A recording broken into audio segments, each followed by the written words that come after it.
Key to getting back to normal is to test whether you have COVID-19, but the tests that we're using right now, they aren't as accurate as many experts would like. Local 12's chief investigative reporter Duane explains why getting it wrong could leave us exposed. As we continue to hunker down in our homes, a couple of big questions linger before we go back to work. Do we have coronavirus? And just as important, did we have it and we're no longer a threat? The key, of course, is testing.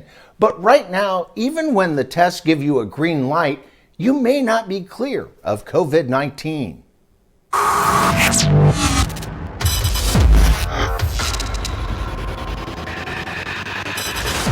First, you need to know there are two key types of tests to catch COVID-19. The main one is the test you're probably most familiar with, where a swab is inserted in your nose or throat. This diagnostic test is called PCR, short for polymerase chain reaction. PCR looks for genetic markers to reveal if you have an active case of COVID-19. The other one is an antibody test because it looks for a specific antibody or protein in your blood that signals you've already had COVID-19. Neither test is perfect, failing far more often than you'd think. The biggest concern? A false negative, where the test says you don't have COVID-19 when you really do.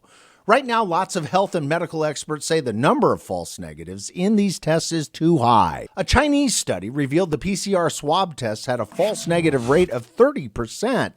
That's 1 out of 3 that had coronavirus when the test said they didn't. In the New York Times, Dr. Harlan Krumholtz, a professor of medicine at Yale, states that colleagues are concerned the false negative rate in this country could be even higher.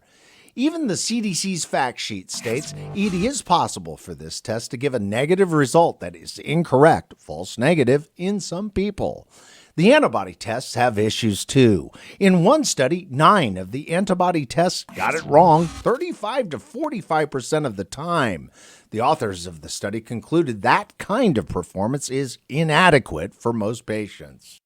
While some of the tests do perform better than others, all of them, the experts say, get it wrong far too often. And even a small number of people going back to work or gathering in public places without protection just because they tested negative is enough for the coronavirus to take off again. The best advice from the nation's doctors? Continue to assume you have COVID-19, even if the test says you don't. I'm Duane Pullman.